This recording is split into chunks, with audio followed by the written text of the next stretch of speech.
ನಮಸ್ಕಾರ. Serial stars ವಿಶೇಷ ಕಾರ್ಯಕ್ರಮಕ್ಕೆ ಸ್ವಾಗತ. ನಾನು ಭವ್ಯ ಶ್ರೀವತ್ಸ. ಆದಿಲಕ್ಷ್ಮಿ ಪುರಾಣ ಸೀರಿಯಲ್ ತುಂಬ ಫೇಮಸ್ ಆಗಿರುವಂತಹ ಸೀರಿಯಲ್ ಜಿ ಕನ್ನಡ ವಾಹಿನಿಯಲ್ಲಿ ಕಳೆದ ತಿಂಗಳಿನಿಂದ ಪ್ರಸಾರವಾಗುತ್ತಿರುವಂತಹ ಸೀರಿಯಲ್ನಲ್ಲಿ ಮುಖ್ಯ ಪಾತ್ರವನ್ನು ಮಾಡ್ತಿರುವಂತಹ ಮಂಜುನಾಥ ಹಿರಿಯ ಪೋಷಕ ನಟರು ನಮ್ಮ ಜೊತೆ ಇದ್ದಾರೆ. ಬನ್ನಿ ಅವರನ್ನ ಮಾತಾಡ್ಸೋಣ, ಕಾರ್ಯಕ್ರಮಕ್ಕೆ ವೆಲ್ಕಮ್ ಮಾಡೋಣ. ಸರ್ ನಮಸ್ಕಾರ, ಕಾರ್ಯಕ್ರಮಕ್ಕೆ ಆತ್ಮೀಯ ಸ್ವಾಗತ. ನಮಸ್ಕಾರ. ನಿಮಗೂ ನಮಸ್ಕಾರ. ಒಳ್ಳೆಯದಾಗಲಿ. ಕೇಳಿ, ನಿಮ್ಗೆ ಏನು ಕೇಳಬೇಕು ಅಂತ. ಸರ್, ನಮ್ಮ ಒಂದು ಪುಣ್ಯ ಅಂತಲೇ ಹೇಳ್ಬೋದು. ನಿಮ್ಮಂಥ ಒಂದು ಹಿರಿಯ ನಟರು, ಪೋಷಕ ನಟರು ನಮ್ಮ ಒಂದು ಮಾತಿಗೆ ಸಿಕ್ಕಿರೋದು ನಮ್ಮ ಪುಣ್ಯ ಅಂತಲೇ ಹೇಳ್ಬೋದು. ಏಕೆಂದರೆ ಮಾತಾಡಿದಷ್ಟು ನಿಮ್ಮ ಹತ್ರ ಒಂದು ನಮಗೆ ವಿಷಯಗಳು ತಿಳಿಯತ್ತ ಹೋಗುತ್ತೆ. ಸೀರಿಯಲ್ ಬಗ್ಗೆ, ಆ ಜರ್ನಿ ಬಗ್ಗೆ ತುಂಬ ಒಂದು ಆಲದ ಮರ ಅಂತ ಹೇಳ್ತೀವಲ್ವಾ, ಆ ಥರ. ಹಾಗಾಗಿ ತುಂಬ ಪುಣ್ಯ ನಮಗೆ ನೀವು ಮಾತನಾಡಲಿಕ್ಕೆ ಸಿಕ್ಕಿರೋದು. ಇಲ್ಲ, ನಾವು ಚಿಕ್ಕವರಿದ್ದಾಗಿಂದ ನಿಮ್ಮನ್ನ ಸ್ಕ್ರೀನ್ ಮೇಲೆ ನೋಡ್ತಾ ಇದ್ದೀವಿ. DD1 ಕಾಲದಿಂದನೂ ನಿಮ್ಮನ್ನ ಸ್ಕ್ರೀನ್ ಮೇಲೆ ನೋಡ್ಕೊಂಡು ಬೆಳೆದಿದ್ದೀವಿ. ಸೊ ನೀವು ನಮಗೊಂಥರ ಹಿರಿಯರ ಥರನೇ. ಈ ಒಂದು ಸೀರಿಯಲ್ ಅಲ್ಲಿ ಮಾತ್ರ ಅಲ್ಲ, ನಮಗೆ ಈ ಸೀರಿಯಲ್ ಲೋಕದಲ್ಲಿರ್ಬೋದು, ಸಿನಿಮಾ ಲೋಕದಲ್ಲಿರ್ಬೋದು, ಒಂದು ಹಿರಿಯರ ಸ್ಥಾನದಲ್ಲಿ ನೀವು ನಿಂತಿದ್ದೀರಿ. ಹಾಗಾಗಿ ನಮಗೆ ತುಂಬ ಖುಷಿ ಆಗ್ತಿದೆ ನಿಮ್ಮನ್ನು ಮಾತಾಡ್ಸೋದು. ಈ ಒಂದು ಆದಿಲಕ್ಷ್ಮಿ ಪುರಾಣ ಸೀರಿಯಲ್ನಲ್ಲಿ ಮನೆಯ ಹಿರಿಯನಾಗಿ ಹುಲಿಯೂರ ಧರ್ಮರಾಜ್ ಪಾತ್ರದಲ್ಲಿ ನೀವು ಕಾಣಿಸ್ಕೊಂಡಿದ್ದೀರಾ. ಸರ್, ಹೇಗಿದೆ ಈ ಒಂದು ಸೀರಿಯಲ್ ಜರ್ನಿ? ನನ್ನ ಇಡೀ ಸೀರಿಯಲ್ ಜರ್ನಿನೇ ತುಂಬ ಅದ್ಭುತವಾದ ಜರ್ನಿ ಅಂತ ಹೇಳ್ತೀನಿ. ಯಾಕೆಂದರೆ ನಾನು ಮಾಡಿರೋ ಪ್ರತಿಯೊಂದು ಸೀರಿಯಲ್ಲು ಚೆನ್ನಾಗಿರೋದೇ ಮಾಡಿದ್ದೀನಿ, ಚೆನ್ನಾಗಿರೋ ಪಾತ್ರಗಳನ್ನೇ ಮಾಡಿದ್ದೀನಿ. ಅದೇ ಲಿಸ್ಟಲ್ಲಿ ಇದೂ ಒಂದು ಪಾತ್ರ, ಹುಲಿಯೂರು ಧರ್ಮರಾಜ, ಆದಿಲಕ್ಷ್ಮಿ ಪುರಾಣದ ಹುಲಿಯೂರು ಧರ್ಮರಾಜ ಪಾತ್ರ. ಇವನು ತುಂಬ ಸ್ಟ್ರಿಕ್ಟು. ನೀವು ಹೇಳಿದಾಗೆ ನಾನು ಹೇಳಿದ್ದೇ ಆಗಬೇಕು ಅನ್ನೋ ಮನುಷ್ಯ. ಆದರೆ ನಾನು ಹೇಳಿದ್ದೇ ಆಗಬೇಕು ಅನ್ನೋದ್ರಲ್ಲಿ ಖಂಡಿತವಾಗ್ಲೂ ಸತ್ಯ ಇದೆ, ಒಳ್ಳೇದಿದೆ ಅಂತ ತಿಳ್ಕೊಂಡು ಮಾತ್ರ ಆ ಥರ ಮಾತಾಡ್ತಾನೆ.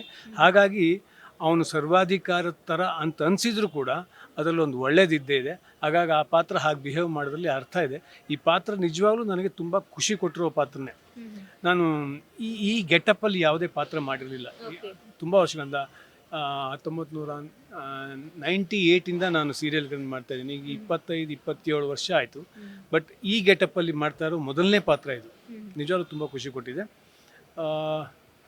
ನಮ್ಮ ಈ ಸೀರಿಯಲ್ನಲ್ಲಿ ಆದಿ ಮತ್ತು ಲಕ್ಷ್ಮಿ, ಸಂಜೀವ, ಅಮ್ಮು ಇವರು ಮುಖ್ಯವಾಗಿ ರಥ ಎಳ್ಕೊಂಡು ಹೋಗ್ತಾ ಇರ್ತಾರೆ.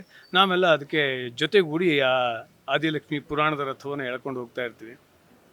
ಒಳ್ಳೆ ಜರ್ನಿ ಈಗ ತಾನೇ ಶುರುವಾಗಿದೆ. ಇನ್ನೂ ಕತೆ ಪ್ರಾರಂಭದ ಹಂತದಲ್ಲಿದೆ. ಇದು ಬಹುಶಃ ಬಿಚ್ಕೋತಾ ಕತೆ ಬಹಳ ಜನಕ್ಕೆ ಖುಷಿ ಕೊಡೋ ಸಾಧ್ಯತೆ ಇದೆ. ಹಾಗಾಗಬೇಕು ಅಂತ ನಾವು ಆಸೆ ಪಡ್ತೀವಿ. ನಮ್ಮ ನಿರ್ದೇಶಕರು ಇರ್ಬೋದು, ನಮ್ಮ ಸೆಟ್ನವ್ರು ಇರ್ಬೋದು, ನಮ್ಮ ಪ್ರೊಡ್ಯೂಸರ್ಸ್ ಇರ್ಬೋದು, ನಮ್ಮ ಸಹ ಕಲಾವಿದರು ಇರ್ಬೋದು, ಎಲ್ಲರೂ ಅಂದರೆ ಆಯಾ ಪಾತ್ರಕ್ಕೆ ಸೂಕ್ತವಾದಂಥವ್ರನ್ನ ಆರಿಸ್ಕೊಂಡಿದ್ದಾರೆ. ಹಾಗಾಗಿ ಇಲ್ಲಿ ಆ್ಯಕ್ಟ್ ಮಾಡೋದು ಕೂಡ ಸುಲಭ. ನಮಗೆ ಅಯ್ಯೋ ಎದುರುಗಡೆ ಇರೋನು ಚೆನ್ನಾಗಿ ಮಾಡಿದರೆ ನಾನು ಇನ್ನೂ ಚೆನ್ನಾಗಿ ಮಾಡ್ಬೋದಾಗಿತ್ತು ಅಂತ ಯಾವಾಗಲೂ ಅನ್ನಿಸ್ತಾ ಇರುತ್ತೆ. ಅಂದರೆ ಆ್ಯಕ್ಷನ್ಗೆ ರಿಯಾಕ್ಷನ್ ಚೆನ್ನಾಗಿದ್ದಾಗ ಮಾತ್ರ ನಾವು ಆ್ಯಕ್ಟ್ ಮಾಡೋಕ್ಕೆ ಸಾಧ್ಯ. ಆ ದೃಷ್ಟಿಲಿ ಇಲ್ಲಿ ಇನ್ನೊಬ್ಬ ಆ್ಯಕ್ಟ್ ಮಾಡಲಿಲ್ಲ, ಹಾಗಾಗಿ ನನ್ನ ಆ್ಯಕ್ಷನ್ ಚೆನ್ನಾಗಿಲ್ಲ ಅಂತ ಹೇಳೋಂಗಿಲ್ಲ. ನಾನು ಅವ್ನು ಚೆನ್ನಾಗಿ ಮಾಡ್ತಾನೆ ಅಂತ ಗೊತ್ತಿದೆ, ಹಾಗಾಗಿ ನಾನು ಅವನಕ್ಕಿಂತ ಚೆನ್ನಾಗಿ ಮಾಡಲೇಬೇಕು ಅಂತಿರುತ್ತೆ. ಹಾಗಾಗಿ ಈ ಪಾತ್ರ ಮಾಡೋಕ್ಕೆ ಭಾಳ ಖುಷಿ ಇದೆ. ನಾವು ನಿಮ್ಮನ್ನ ಕೇವಲ ಕಿರಿತೆರೆಯಲ್ಲಿ ಮಾತ್ರ ಅಲ್ಲ, ಹಿರಿತೆರೆಯಲ್ಲೆಲ್ಲ ನೋಡಿದ್ದೀವಿ. ನಿಮ್ಮ ಪಾತ್ರಗಳನ್ನ ನಾವು ತುಂಬ ಇಷ್ಟಪಟ್ಟು ಎಂಜಾಯ್ ಮಾಡಿದ್ದೀವಿ. ಸೊ ಹಾಸ್ಯ ನಟನಾಗಿ ರಂಜಿಸಿದ್ದೀರಾ, ವಿಲನ್ ರೋಲಲ್ಲಿ ರಂಜಿಸಿದ್ದೀರಾ, ಪೋಷಕ ನಟನಾಗಿ ರಂಜಿಸಿದ್ದೀರಾ, ಅಪ್ಪನಾಗಿ, ಅಣ್ಣನಾಗಿ ಎಷ್ಟು ಒಂದು ಪಾತ್ರಗಳನ್ನ ನಿಭಾಯಿಸಿದ್ದೀರಾ. ಸೊ 1983ರಿಂದ ಶುರುವಾಯಿತು ನನ್ನ ಒಂದು ಜರ್ನಿ ಅಂತ ಹೇಳಿದ್ರಿ ನೀವು. ಸೊ ನಿಮ್ಗೆ ಏನು ಅನ್ಸುತ್ತೆ ಸರ್, ಸೀರಿಯಲ್ಲು, ಸಿನಿಮಾ ಇದೆರಡು ಬೇರೆ ಬೇರೆ ಥರ ಇರುತ್ತೆ ಕ್ಯಾರೆಕ್ಟರ್ ಅನ್ಸುತ್ತಾ, ಅಥವಾ ಸಿನಿಮಾಗೆ ವೆಯ್ಟೇಜ್ ಜಾಸ್ತಿ ಬೇರೆ ಇದೆ, ಸೀರಿಯಲ್ಗೆ ಜಾಸ್ತಿ ವೆಯ್ಟೇಜ್ ಪಾತ್ರಕ್ಕೆ ಇದೆ ಅಂತ ಏನು ಅನ್ಸುತ್ತೆ ಸರ್ ನಿಮಗೆ? ಸಿನಿಮಾ ಮತ್ತು ಸೀರಿಯಲ್ನ ತೂಗು ಹಾಕಿದಾಗ ಒಂದು ತಕಡಿಯಲ್ಲಿಟ್ಟು. ಇದು ಆ್ಯಕ್ಚುಲಿ ನಿಜವಾಗ್ಲೂ ತುಂಬ ಒಳ್ಳೆಯ ಪ್ರಶ್ನೆ. ಸಾಮಾನ್ಯವಾಗಿ ಜನರಲ್ಲಿ ಒಂದು ಕಲ್ಪನೆ ಇರುತ್ತೆ, ಸಿನಿಮಾ ಒಂದು ರೇಂಜು, ಸೀರಿಯಲ್ ಒಂದು ರೇಂಜು ಅಂತ. ಆದರೆ ಒಬ್ಬ ನಟನಿಗೆ ಯಾವ ರೇಂಜು ಲೆಕ್ಕಕ್ಕಿಲ್ಲ. ನೀನು ಎಲ್ಲಿ ಹೋದ್ರೂ ಕ್ಯಾಮ್ರಾ ಮುಂದೆ ನೀನು ಮಾಡಬೇಕಾದ ಆ್ಯಕ್ಟಿಂಗ್ ಒಂದೇ. ಅದನ್ನು ಬಿಟ್ಟು ನಿನಗೆ ಬೇರೆ ಏನು ಕೆಲಸ ಇರೋದ್ರಿಂದ ನನಗೆ ಈ ಎರಡೂ ಮೀಡಿಯಾದಲ್ಲಿ ಯಾವುದೇ ಡಿಫ್ರೆನ್ಸ್ ಕಾಣಲಿಲ್ಲ. ಆದರೆ ಸೀರಿಯಲ್ನಲ್ಲಿ ತುಂಬ ಒಳ್ಳೆಯ ಅಡ್ವಾಂಟೇಜ್ ಇದೆ. ಏನು ಅಡ್ವಾಂಟೇಜು? ಆ್ಯಕ್ಟ್ ಮಾಡೋನಿಗೆ ಇವತ್ತು ನಾನೊಂದು ಸೀನನ್ನು ಚೆನ್ನಾಗಿ ಮಾಡಲಿಲ್ಲ ಅಂತ ಅನಿಸಿದ್ರು ಕೂಡ ಅದೇ ಸೀನೇ ಅಲ್ಲದೆ ಹೋದ್ರೂ ಆ ಪಾತ್ರ ಪ್ರತಿದಿನ ನಾವು ಮಾಡ್ತಾ ಹೋಗಿರೋದ್ರಿಂದ ಇಂಪ್ರೂವೈಸೇಷನ್ಗೆ ಅವಕಾಶ ಇರುತ್ತೆ. ಇಲ್ಲಿ ಅದೇ ಪಾತ್ರವನ್ನು ನಾವು ದಿನ ಚೆನ್ನಾಗಿ ಮಾಡ್ತಾ ಹೋಗ್ಬಿಡ್ಬೋದು. ಸಿನಿಮಾದಲ್ಲಿ ಆ ಅಡ್ವಾಂಟೇಜ್ ಇಲ್ಲ. ಆಮೇಲೆ ಇನ್ನೊಂದು ತುಂಬ ಮುಖ್ಯವಾದ ವಿಚಾರ, ನಾವು ಒಂದು 100 ಸಿನಿಮಾ ಮಾಡ್ಬೋದು. ನಾನು ಆಲ್ರೆಡಿ ಒಂದು 100 ಸಿನಿಮಾಗಳಕ್ಕಿಂತ ಜಾಸ್ತಿ ಮಾಡಿದ್ದೀನಿ. ಆದರೆ ನನ್ನನ್ನು ಗುರುತಿಸೋದು ಆ್ಯಸ್ ಎ ಸೀರಿಯಲ್ ಆ್ಯಕ್ಟರ್ ಅಂತಲೇ. ಯಾಕೆ? ಸಿನಿಮಾ ರೀಚು ಸೀರಿಯಲ್ನಷ್ಟು ರೀಚ್ ಅಲ್ಲ ನನ್ನ ದೃಷ್ಟಿನಲ್ಲಿ. 100 ಸಿನಿಮಾ ಮಾಡಿದ್ರು ನನ್ನ ಜನ ಯಾಕೆ ಸೀರಿಯಲ್ ನಟ ಅಂತಾರೆ? ದಿನ ಅವ್ರಿಗೆ ಬೇಡ ಅಂದ್ರೆ ನನ್ನ ಮುಖ ನೋಡೇ ನೋಡ್ತಾರೆ. ಪಾಪ ನಾನು ಕೆಟ್ಟ ಮಾಡ್ತೀನೋ ಚೆನ್ನಾಗಿ ಮಾಡ್ತೀನೋ ಅದು ಅವರಿಗಿಲ್ಲ. ಒಂದು ಸಲ ನನ್ನನ್ನು ಒಪ್ಕೊಂಡ್ರು ಅಂದರೆ ನಾನು ಯಾವ ಸೀರಿಯಲ್ ಇದ್ರೂ ಅವ್ರು ನನ್ನ ನೋಡೇ ನೋಡ್ತಾರೆ. ಆ ದೃಷ್ಟಿಯಲ್ಲಿ ನಾವು ಜನಕ್ಕೆ ತುಂಬ ಹತ್ತಿರ ಆಗಿರ್ತೀವಿ. ಒಂದು ಸಿನಿಮಾದಲ್ಲಿ ಮಾಡೋರು ಸಿನಿಮಾದವರು ಅಂತ ಹಿಂಗೆ ತೋರಿಸ್ತಾರೆ. ಆದರೆ ಸೀರಿಯಲ್ ಮಾಡೋನೇ ಸಿನಿಮಾದಲ್ಲಿ ಮಾಡೋನು ಕಣೋ ನಮ್ಮವನು ಇವನು ನನ್ನ ಮನೆ ಹುಡುಗ ಆ ಥರದಲ್ಲಿ ತೋರಿಸ್ತಾರೆ. ಹಾಗಾಗಿ ಆ್ಯಕ್ಟಿಂಗ್ ಮಾಡುವವನಿಗೆ ಸಿನಿಮಾ ಸೀರಿಯಲ್ ಎರಡೂ ಒಂದೇ. ನಾನಿಲ್ಲಿ ಮಾಡಬೇಕಾದ ಪಾತ್ರನೇ. ಆದರೆ ಜನಕ್ಕೆ ತುಂಬ ಹತ್ತಿರ ಆಗಬೇಕು ಅನ್ನುವಂಥ ಆಸೆ ಇದ್ದವನಿಗೆ ನಿಜವಾಗ್ಲೂ ಸೀರಿಯಲ್ಲು ತುಂಬ ಹೆಲ್ಪ್ ಮಾಡುತ್ತೆ. ಈ ಒಂದು ಆದಿಲಕ್ಷ್ಮಿ ಪುರಾಣದಲ್ಲಿ ನಿಮ್ಮ ಒಂದು ಕ್ಯಾರೆಕ್ಟರ್ ಇದೆಯಲ್ಲ ತುಂಬ ಶ್ರೀಮಂತ, ತುಂಬ ಕಷ್ಟಪಟ್ಟ ಮೇಲೆ ಬಂದಿರ್ತೀರಾ ನೀವು. ಸೊ ಆದರೂ ಕೂಡ ನಿಮ್ಮ ಮೊಮ್ಮಕ್ಕಳನ್ನ ಬಡವರ ಮನೆಗೆ ಅಂದರೆ ಒಂದು ಮಿಡ್ಲ್ ಕ್ಲಾಸ್ ಲೈಫ್ಗೆ ನಿಮ್ಮ ಮೊಮ್ಮಗಳನ್ನ ಸೊಸೆಯಾಗಿ ಕಳಿಸ್ತೀರಾ. ಮಿಡ್ಲ್ ಕ್ಲಾಸ್ ಕುಟುಂಬದಿಂದ ಒಂದು ಹುಡುಗಿನ ನಿಮ್ಮ ಮೊಮ್ಮಗನಿಗೆ ಸೊಸೆಯಾಗಿ ತಂದ್ಕೊತೀರಾ. ಸೊ ತುಂಬ ವೇರಿಯೇಷನ್ಸ್ ಇರುವಂತಹ ಕ್ಯಾರೆಕ್ಟರು. ತುಂಬ ಶ್ರೀಮಂತರು ಅಂತ ತೋರಿಸಿದ ತಕ್ಷಣ ತುಂಬ ವಿಲನಿಶ್ ಕ್ಯಾರೆಕ್ಟರ್ನ ಕೊಟ್ಬಿಡ್ತಾರೆ. ಆದರೆ ನಿಮ್ದ್ರ ಪಾತ್ರ ಹೇಗಿದೆ ಅಂದರೆ ತುಂಬ ಡಿಗ್ನಿಫೈಡ್ ಆಗಿ ತುಂಬ ಒಳ್ಳೆ ಹಿಂಗಿರ್ಬೇಕಪ್ಪ ಮನೆ ಮುಖ್ಯಸ್ಥರು ಹಿರಿಯರು ಅಂದರೆ ಅಂತ ಇರುತ್ತೆ. ಸೊ ಈ ಒಂದು ಸೀರಿಯಲ್ ಬಗ್ಗೆ ಏನು ಅನ್ಸುತ್ತೆ ಸರ್? ಆ ಒಂದು ಏನು ಮೆಸೇಜ್ ಕೊಡ್ತಿದೆ ಈ ಸೀರಿಯಲ್ ಜನಕ್ಕೆ? ಈ ಸೀರಿಯಲಲ್ಲಿ ಟೋಟಲ್ ಆಗಿ ಎಲ್ಲರೂ ಉದ್ದೇಶ ಒಳ್ಳೇದಾಗಬೇಕು ಅನ್ನೋದೇ. ಹಾಗಾಗಿ ಇದು ಒಳ್ಳೆ ಸೀರಿಯಲ್ ಆಗುತ್ತೆ. ಆಮೇಲೆ ಪಾತ್ರ ದೃಷ್ಟಿಯಿಂದ ನೀವು ಹೇಳಿದ್ರಲ್ಲ, ಬಡವರಿಗೆ ಕೊಟ್ಟು ಮದುವೆ ಮಾಡ್ತಾನೆ, ಬಡವ್ರ ಮನೆ ಹುಡುಗಿನ ತೊಗೊಂಡ್ಬರ್ತಾನೆ ಅಂತ. ಆದರೆ ಇದ್ರ ಹಿಂದೆಲ್ಲ ಒಂದೊಂದು ಉದ್ದೇಶ ಇದೆ. ಅದನ್ನು ನಾವಿನ್ನೂ ಸಸ್ಪೆನ್ಸಲ್ಲಿ ಇಟ್ಟಿದ್ದೀವಿ. ಈಗಲೇ ರಿವೀಲ್ ಮಾಡಿದ್ರೆ ಜನಕ್ಕೆ ಸೀರಿಯಲ್ ನೋಡೋ ಕ್ಯೂರಿಯಾಸಿಟಿ ಹೊರಟೋಗುತ್ತೆ. ಹಂಗಾಗಿ ಅದನ್ನು ಹಾಗೆ ಬಿಟ್ಟಿರ್ತೀವಿ, ದಯವಿಟ್ಟು ಕ್ಷಮಿಸಿ. ಓಕೆ ಸರ್, ಸೀರಿಯಲ್ ವಿಚಾರ ಆಯಿತು. ನೀವು ಎಷ್ಟೊಂದು ಸಿನಿಮಾಗಳಲ್ಲಿ 100 ಸಿನಿಮಾಕ್ಕಿಂತ ಹೆಚ್ಚು ಮಾಡಿದ್ದೀನಿ ಅಂದರೆ ಸೀರಿಯಲ್ಗಳು ತುಂಬಾ ಮಾಡಿದ್ದೀರಾ. ಸೊ ತುಂಬ ಇಷ್ಟವಾದ, ಯಾಕೆಂದರೆ ಪ್ರತಿಯೊಂದು ಕ್ಯಾರೆಕ್ಟರ್ ಇಷ್ಟ ಆಗಿದ್ದಕ್ಕೇ ಮಾಡಿರ್ತೀರಾ ಸರ್, ಅದು ನಿಜ ನಮಗೆ ಗೊತ್ತು. ತುಂಬ ಇಷ್ಟವಾದ ಒಂದು ಕ್ಯಾರೆಕ್ಟರ್ ನಾನು ಪ್ಲೇ ಮಾಡಿದ್ದೀನಿ ಅಂತ ಹೇಳೋದಾದರೆ ನಿಮ್ಮ ಫೇವ್ರೆಟ್, ನಿಮ್ಮ ಒಂದು ಕ್ಯಾರೆಕ್ಟರ್ಗಳಲ್ಲಿ? ಸೀರಿಯಲ್ಗಳಲ್ಲಿ ನಾನು ಬಿ ಸುರೇಶ್ ಅವ್ರ ಜೊತೆ ಮೊದಲನೇ ಸೀರಿಯಲ್ ಶುರು ಮಾಡಿದೆ. ಅಂದರೆ ಮೆಗಾ ಸೀರಿಯಲ್ನ ಸಾಧನೆ, ತುಂಬ ಅದ್ಭುತವಾದ ಪಾತ್ರ. ಅದನ್ನು ಬಿಟ್ಟರೆ ನಮ್ಮ ವಿನು ಬಳಂಜ ಅವ್ರ ಜೊತೆ 2-3 ಸೀರಿಯಲ್ಗಳನ್ನ ಮಾಡಿದೆ. ನಿನ್ನೊಲಮೆಯಿಂದಲೇ, ಬಂದೇ ಬರ್ತಾವ ಕಾಲ ಪ್ರಾರಂಭದಲ್ಲಿ ಅವರೇ ಶುರು ಮಾಡಿದ್ದು, ಜೋಡಿ ಹಕ್ಕಿ ಅವರೇ ಶುರು ಮಾಡಿದ್ದು. ಅದ್ಭುತವಾದ, ನನಗೆ ಇಂಥ ಸೀರಿಯಲ್ನಲ್ಲಿ ಒಳ್ಳೆ ಪಾತ್ರ ಮಾಡಿಲ್ಲ ಅಂತ ನಾನು ಹೇಳಂಗೆ ಇಲ್ಲ. ನನ್ನ ಬೆಳವಣಿಗೆಗೆ ಅಲ್ಲಿ ಕಾರಣ ಆದವ್ರು ತುಂಬ ಜನ ಇದ್ದಾರೆ. ಆಮೇಲೆ ನಮ್ಮ ನಾಟಕ ತಂಡಗಳು ನನಗೆ ತುಂಬ ಹೆಲ್ಪ್ ಮಾಡಿವೆ. ಕಲಾಗಂಗೋತ್ರಿಂದ ನಮ್ಮದೇ ಆದ ಒಂದು ನಾಟಕ ತಂಡ ಇದೆ, ಅಲ್ಲಿಂದ ಬಂದವರು ನಾವೆಲ್ಲ.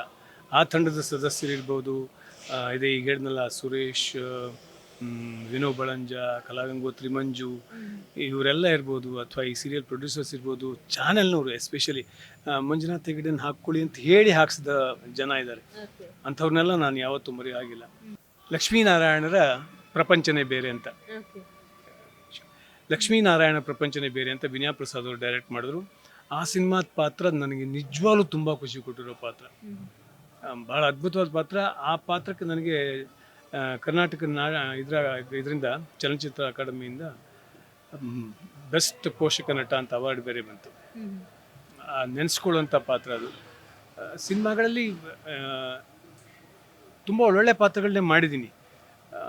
ತುಂಬ ಸಿನಿಮಾ ಮಾಡಿದ್ದೀನಿ. ಏನು ಸೀರಿಯಲ್ ಆದಾಗ ಹೆಸರುಗಳನ್ನ ಹೇಳ್ಬೋದು, ಸಿನಿಮಾ ತುಂಬ ಸಿನಿಮಾ ಮಾಡೋದ್ರಿಂದ ಹೆಸರುಗಳನ್ನ ಹೇಳೋದು ಕಷ್ಟ, ಬಟ್ ಒಳ್ಳೊಳ್ಳೆ ಪಾತ್ರಗಳನ್ನ ಮಾಡಿದ್ದೀನಿ. ತುಂಬ ಸೀರಿಯಲ್ಗಳು ಮಾಡಿರುವಾಗ ನಾನು ಈ ಥರ ಒಂದು ಕ್ಯಾರೆಕ್ಟರ್ ಮಾಡಿಲ್ಲ, ನಾವು ಈ ಥರ ಒಂದು ಕ್ಯಾರೆಕ್ಟರ್ ಮಾಡಬೇಕು ಅಂತ ಏನಾರು ಇಲ್ಲ, ಈ ಥರ ಕ್ವಶನ್ ಕೇಳ್ಬೋದೋ ಕೇಳಬಾರ್ದೋ ಗೊತ್ತಿಲ್ಲ, ಈ ಥರ ಒಂದು ಕ್ಯಾರೆಕ್ಟರ್ ನಾನು ಮಾಡಿಲ್ಲ, ಈ ಥರದ್ದೊಂದು ಮಾಡಬೇಕು ನಾನು ಅಂತ ನಿಮ್ಗೆ ಯಾವುದಾದ್ರೂ ಇದೆಯಾ ಸರ್ ಮನಸ್ಸಲ್ಲಿ ಆಸೆ?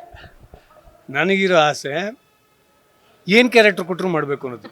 ಇಂಥ ಕ್ಯಾರೆಕ್ಟರ್ ಕೊಟ್ಟರು ಮಾಡಬೇಕು ಅನ್ನೋದಲ್ಲ, ಏನು ಕೊಟ್ಟರು ನಾನು ಮಾಡ್ತೀನಿ ಅಂತ ಅದನ್ನು ಪ್ರೂವ್ ಮಾಡಿ ತೋರಿಸೋದು. ನಾನು ಮೊನ್ನೆ ಯಾವುದೋ ಡೈರೆಕ್ಟ್ರಿಗೆ ಅದನ್ನೇ ಹೇಳಿದೆ ನಾನು, ಸರ್ ಆ ಸಿನಿಮಾದಲ್ಲಿ ನೀವು ಮಾಡಬೇಕಾಗಿತ್ತು ಸರ್, ಬಟ್ ನಿಮಗೆ ಸೂಟ್ ಆಗೋ ಕ್ಯಾರೆಕ್ಟರ್ ಇರಲಿಲ್ಲ ಅಂತಂದರೆ ನಂಗೆ ಸಿಟ್ಟು ಬಂದ್ಬಿಡುತ್ತೆ.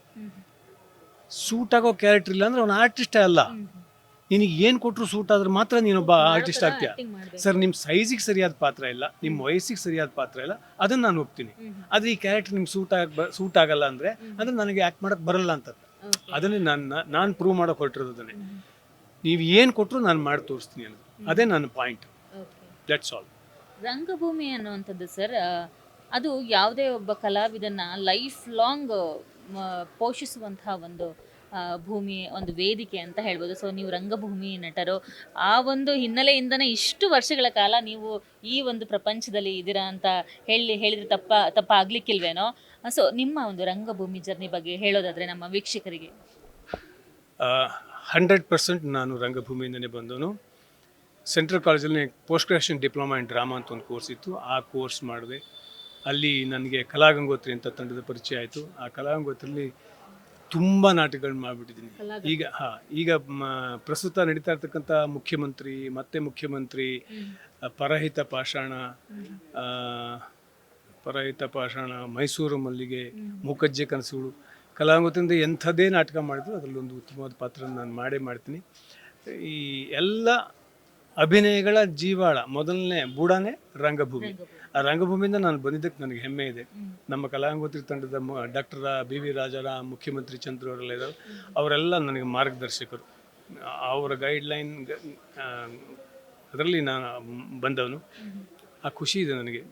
ರಂಗಭೂಮಿ ಇವತ್ತಿಗೂ ನಾನು ಮಾಡ್ತಾನೇ ಇದ್ದೀನಿ, ಮುಂದೆ ಮಾಡ್ತಾನೆ ಇರ್ತೀನಿ. ಸೀರಿಯಲ್ಲು ಅಥವಾ ಸಿನಿಮಾಗಳಲ್ಲಿ ಬಿಡುವಿದ್ದಾಗಲೆಲ್ಲ ನಾಟಕವನ್ನು ನಾವು ಯಾವತ್ತೂ ದುಡ್ಡಿಗೆ ಅಂತ ಮಾಡಿಲ್ಲ, ಒಂದು ಖುಷಿಗೆ ನಾಟಕ ಮಾಡ್ತಾ ಇರ್ತೀವಿ.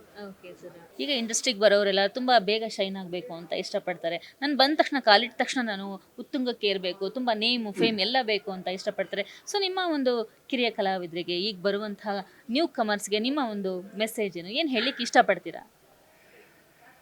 ಇಲ್ಲಿ ಬರೋರು ಎಲ್ರಿಗೂ ಸ್ಟಾರ್ ಆಗಬೇಕು ಅಂತಲೇ ಬರ್ತಾರೆ, ಅದರಲ್ಲೇನು ಅನುಮಾನನೇ ಇಲ್ಲ. ಆದರೆ ಕ್ಯಾಮ್ರಾ ನಿನಗೆ ಯೋಗ್ಯತೆ ಇದ್ದಾಗ ಮಾತ್ರ ನಿನ್ನನ್ನು ಒಳಗಡೆ ಸೇರಿಸ್ಕೊಳ್ಳುತ್ತೆ, ಇಲ್ಲಾಂದ್ರೆ ಹೊರಗಡೆ ದಬ್ಬುತ್ತೆ.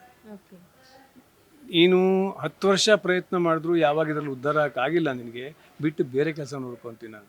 ಯಾಕೆಂದರೆ ನಿನ್ನ ಒಳಗಡೆ ಕಲೆ ಅನ್ನೋದಿದ್ರೆ ಆಟೋಮೆಟಿಕ್ಕಾಗಿ ಕ್ಯಾಮ್ರಾಕ್ಕೆ ಗೊತ್ತಾಗುತ್ತೆ, ನಿನ್ನನ್ನು ಕರ್ಕೊಳ್ಳುತ್ತೆ ಅದು. ಹಾಗಾಗಿ ಭ್ರಮೆ ಬೇಡ, ನಾನು ಸ್ಟಾರ್ ಆಗಬೇಕು ಅನ್ನೋ ಭ್ರಮೆ ಬೇಡ, ನಾನೊಬ್ಬ ಉತ್ತಮ ಕಲಾವಿದ ಆಗ್ತೀನಿ ಅಂತ ಅಂದ್ಕೊಂಡು ಬನ್ನಿ, ಆಗ್ತೀರಾ. ಓಕೆ ಸರ್, ಇಷ್ಟು ಹೊತ್ತು ನಮ್ಮ ಸೀರಿಯಲ್ ಸ್ಟಾರ್ಸ್ ಟೀಮ್ ಜೊತೆ ನಿಮ್ಮ ಸೀರಿಯಲ್ ಜರ್ನಿಯನ್ನು ಹಂಚ್ಕೊಂಡಿದ್ದೀರಾ. ಇನ್ನು ಕೊನೆಯದಾಗಿ ನಮ್ಮ ವೀಕ್ಷಕರಿಗೆ ನಿಮ್ಮ ಕಡೆಯಿಂದ, ಮಂಜುನಾಥ್ ಹೆಗಡೆ ಸರ್ ಕಡೆಯಿಂದ ಏನಾದ್ರು ಹೇಳಲಿಕ್ಕೆ ಬಯಸ್ತೀರಾ? ಏನಾದರೂ ಹೇಳುವಷ್ಟು ತಿಳುವಳಿಕೆ ಇರೋ ನಾನೇನಲ್ಲ. ಒಳ್ಳೆಯದನ್ನು ಮಾಡಿ, ಒಳ್ಳೆಯದನ್ನು ಹೇಳಿ, ನಿಮ್ಮಿಂದ 4 ಜನಕ್ಕೆ ಒಳ್ಳೆಯದಾಗಲಿ, ಕೆಟ್ಟದ್ದನ್ನು ಬಯಸಬೇಡಿ. That's all. ನಿಮ್ಮ ಗ್ಯಾರಂಟಿ ನ್ಯೂಸ್ಗೂ ಒಳ್ಳೆಯದಾಗಲಿ, ನಿಮಗೂ ಒಳ್ಳೆಯದಾಗಲಿ. Thank you so much sir. Adilakshmi Purana serial ಜನರಿಗೆ ಕೊಡ್ತಿರುವಂತಹ ಮೆಸೇಜ್ ಬಗ್ಗೆ ಒಂದೆರಡು ಮಾತು. ಅಲ್ಲ, ಮೆಸೇಜ್ ಬಗ್ಗೆ ನಾನು ಒಂದು ಮೆಸೇಜಲ್ಲಿ ಸೀರಿಯಲ್ದು ಯಾವುದನ್ನು ಹೇಳೋಕ್ಕೆ ಆಗಲ್ಲ. ಆವಾಗಲೇ ಹೇಳಿದ್ನಲ್ಲ, ನಮ್ಮಲ್ಲಿ ಕೆಟ್ಟದ್ದು ಇರುತ್ತೆ, ಒಳ್ಳೇದು ಇರುತ್ತೆ. ಅದರಲ್ಲಿರೋ ಒಳ್ಳೇದನ್ನು ತಗೊಳ್ಳಿ, ಕೆಟ್ಟದ್ದನ್ನು ಬಿಟ್ಟುಬಿಡಿ. ಕೆಟ್ಟದ್ದು ಎಚ್ಚರಿಕೆ ಕೊಡೋದಕ್ಕೆ ತೋರಿಸೋದು ಅಷ್ಟೇ. ಓಕೆ ಸರ್, ನಿಮ್ಮ ಕೋ ಸ್ಟಾರ್ಸ್ ಬಗ್ಗೆ ಒಂದೆರಡು ಮಾತುಗಳು ಸರ್. ಮಾಲತಿ ಸರ್ ದೇಶಪಾಂಡೆ ಅವರು ನಿಮ್ಮ ಜೊತೆ ಆ್ಯಕ್ಟ್ ಮಾಡ್ತಿದ್ದಾರೆ. ಸೊ ಅವ್ರಗಳ ಬಾಂಡಿಂಗು, ನಿಮ್ಮ ಒಂದು ಸೆಟ್ ಹೇಗಿದೆ ಸರ್? ನಾನು ಹೇಳಿದ್ನಲ್ಲ, ನನಗೆ ಈ ಸೆಟ್ಟಲ್ಲಿ ಹೊಸ ಹುಡುಗರು ಒಂದಷ್ಟು ಜನ ಹೊಸಬರು ಬಿಟ್ಟರೆ ಬೇರೆಯವರೆಲ್ಲ ನನಗೆ ಗೊತ್ತಿರೋರೆ. ಮಾಲತಿ ಮೇಡಮ್ ಇರ್ಬೋದು, ಭಾಗ್ಯಶ್ರೀ ಇರ್ಬೋದು, ಕೈಲಾಶ್ ಇರ್ಬೋದು, ಪ್ರಶಾಂತ್ ಇರ್ಬೋದು, ಹೆಸರು ಹೇಳದೇ ಇರೋರು ತುಂಬ ಜನನೇ ಇರ್ಬೋದು. ಎಲ್ಲರೂ ಹಳೆ ಪರಿಚಿತರೆ. ಹಾಗಾಗಿ ಇಲ್ಲಿ ಬಾಂಡಿಂಗ್ ಅಂತ ಹೊಸದಾಗಿ ನಾನು ಬೆಳೆಸ್ಕೋಬೇಕಾದೇನೂ ಇರಲಿಲ್ಲ. ಆಮೇಲೆ ನಾವು ಚೆನ್ನಾಗಿ ಹೊಂದ್ಕೋತೀವಿ ಅಂದರೆ ಎಲ್ಲರೂ ನಮ್ಮ ಜೊತೆ ಹೊಂದ್ಕೋತಾರೆ. ನಮ್ಮಲ್ಲಿ ಆ ಗುಣ ಇರಬೇಕು ಅಷ್ಟೇ. ಸೊ ಅದಷ್ಟೇ ನನಗೆ ಈ ಸೀರಿಯಲಲ್ಲಿ ಒಂಥರ ನಮ್ಮ ಮನೇಲಿ ನಾನು ಇದ್ದಂಗಿದೆ ಅಷ್ಟೇ, ಬೇರೆ ವಿಶೇಷ ಅಂತೇನೂ ಇಲ್ಲ. ನಮ್ಮ ಮನೇಲಿ ನಾನಿದ್ದೀನಿ, ಎಲ್ಲರೂ ನನ್ನ ಕಂಫರ್ಟೇಬಲ್ ಆಗಿದ್ದಾರೆ. Thank you Manjunatha Hegde sir, ನಮ್ಮ ಸೀರಿಯಲ್ ಸ್ಟಾರ್ಸ್ ಜೊತೆ ನಿಮ್ಮ ಒಂದು ಸಿನಿಮಾ ಜರ್ನಿಯನ್ನು, ಸೀರಿಯಲ್ ಜರ್ನಿಯನ್ನು ಹಂಚ್ಕೊಂಡಿದ್ರೆ. Thank you so much. Thank you. ಇಷ್ಟೊತ್ತು ನಿಮ್ಮ ಜೊತೆ ಮಾತಾಡೋಕ್ಕೆ ನನಗೂ ಅವಕಾಶ ಮಾಡಿಕೊಟ್ಟಿದ್ದಕ್ಕೆ ಧನ್ಯವಾದಗಳು. ಒಳ್ಳೆಯದಾಗಲಿ ನಿಮಗೂ. Thank you. ನೋಡಿದ್ರಲ್ಲ ವೀಕ್ಷಕರೇ, ಇದಾಗಿತ್ತು ಆದಿಲಕ್ಷ್ಮಿ ಪುರಾಣ ಸೀರಿಯಲ್ನಲ್ಲಿ ಮನೆಯ ಹಿರಿಯನ ಪಾತ್ರವನ್ನು ನಿರ್ವಹಿಸುತ್ತಿರುವಂಥ ಮಂಜುನಾಥ್ ಹೆಗಡೆಯವರ ಮಾತು. ನೋಡ್ತಾ ಇರಿ ಗ್ಯಾರಂಟಿ ನ್ಯೂಸ್, ಸುದ್ದಿ ಖಚಿತ, ನ್ಯಾಯ ನಿಶ್ಚಿತ.